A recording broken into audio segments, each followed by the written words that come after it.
Assalamualaikum warahmatullahi wabarakatuh. Hai anak-anak semuanya, hari ini kita akan belajar tentang siklus air. Apa itu siklus air? Yuk kita pelajari dengan bersama-sama membaca basmalah. Bismillahirrahmanirrahim. Sejak miliaran tahun yang lalu, kondisi planet bumi terus berubah. Namun, meskipun banyak perubahan yang terjadi, jumlah air yang ada di planet bumi selalu sama loh. Hanya saja wujudnya yang berubah-ubah. Nah, hal ini bisa terjadi karena air di planet bumi mengalami proses yang bernama siklus air, atau dikenal juga sebagai siklus hidrologi. Siklus air adalah jalur atau pola yang diikuti oleh air saat bergerak di planet bumi. Dalam siklus air ini, air terus-menerus mengalami perubahan wujud.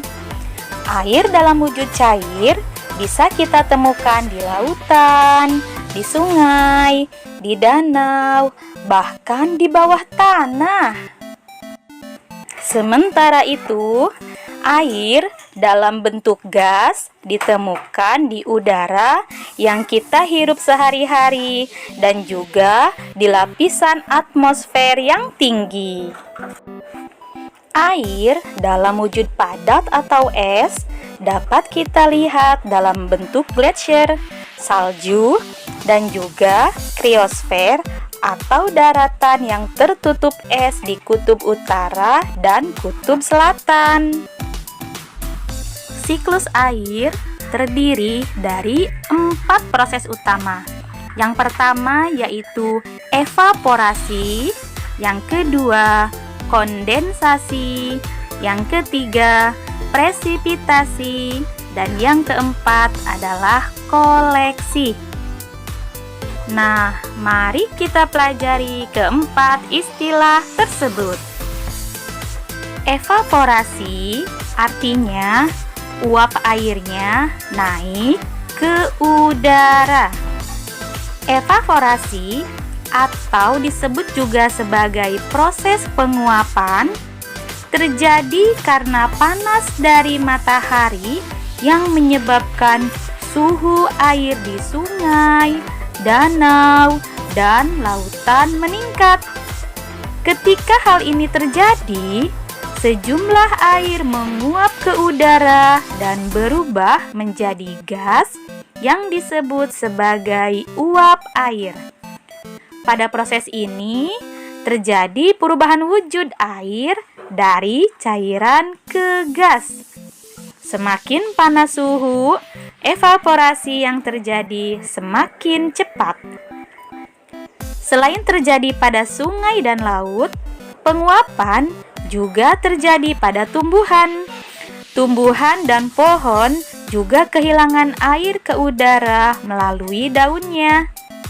Penguapan yang terjadi pada tumbuhan dikenal sebagai proses transpirasi.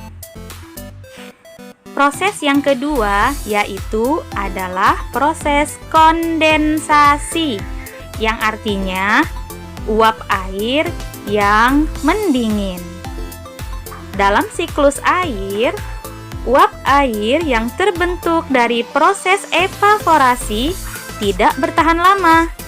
Setelah naik tinggi ke langit, uap air tersebut mengalami pendinginan. Lalu terjadilah kondensasi. Uap air tersebut kemudian mengalami perubahan wujud menjadi titik-titik cairan yang sangat kecil dan membentuk awan.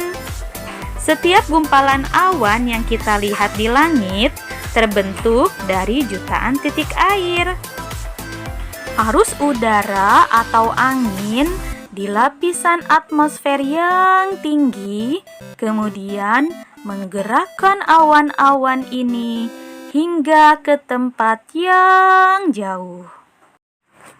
Proses yang ketiga adalah presipitasi yang dijuluki si air hujan.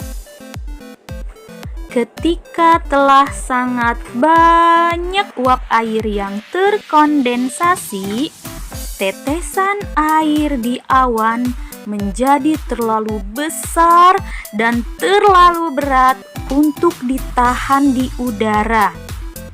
Tetesan air ini pun kemudian jatuh kembali ke bumi sebagai hujan, salju, atau hujan es. Proses ini disebut juga sebagai presipitasi.